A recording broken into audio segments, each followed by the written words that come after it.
Okay. You posed a very broad question to me, sir. No, it's very specific, Mr. Secretary, and this is very...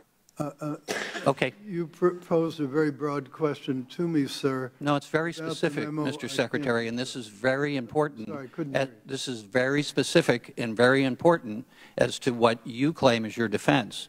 So we would appreciate as much information from you directly as possible. Let me continue. Last week, committee staff interviewed John Gore, the senior DOJ political appointee who was in charge of drafting DOJ's request letter.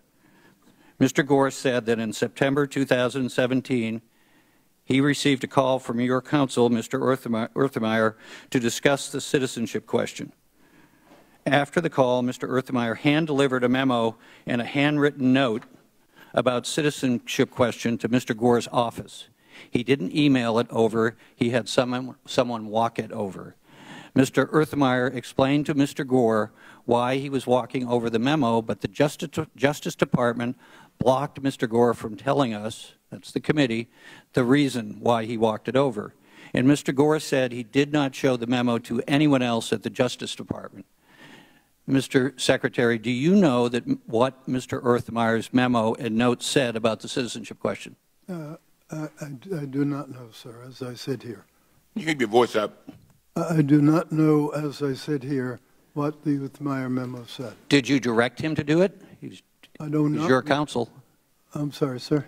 Did you direct Mr. Urthermeyer to do the memo and to walk it over because you were concerned about email? I do not have any recollection of that.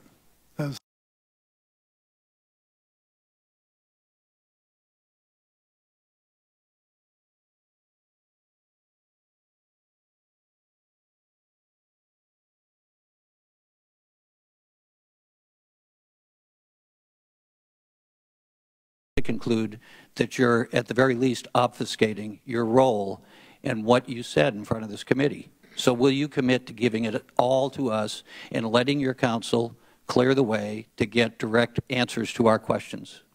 I will certainly address the question to my staff and to my counsel.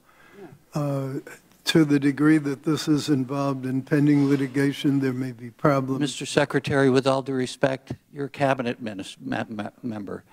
The buck stops with you. Will you specifically, individually, in front of this House committee, under oath, promise to cooperate with us and get us the information? You, not your staff. You. We are. Well, we'd like to have an answer as soon as possible, if you don't mind. I understand the request. We've been waiting for a while. I'll take it up with my staff. Very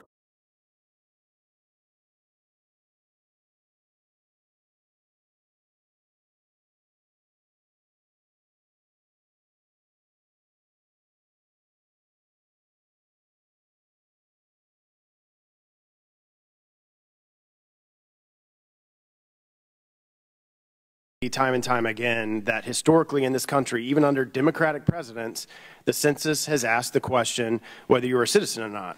So why would we as the government of the United States not want that information? It's a very legitimate question to ask, and I don't understand how that's necessarily a problem. Procedurally, Mr. Secretary, isn't it true that this issue and related issues, as you've previously testified, are currently before the U.S. Supreme Court in the Department of Commerce versus State of New York? Yes. Yes, sir. The issue is before the Supreme Court. It's also pending in a couple of lower courts at this time. And isn't it also true that on October 22nd, 2018, the Supreme Court issued a stay granting the administration's request to halt your deposition as requested by the plaintiffs? That is correct, sir. So the U.S. Supreme Court has stayed your deposition, yet we are here today deposing you under oath where the rules of evidence and the civil procedure do not apply. Is that correct? I am here voluntarily, and I am here under oath today. Yes, sir. The very issue before the court is to your illicit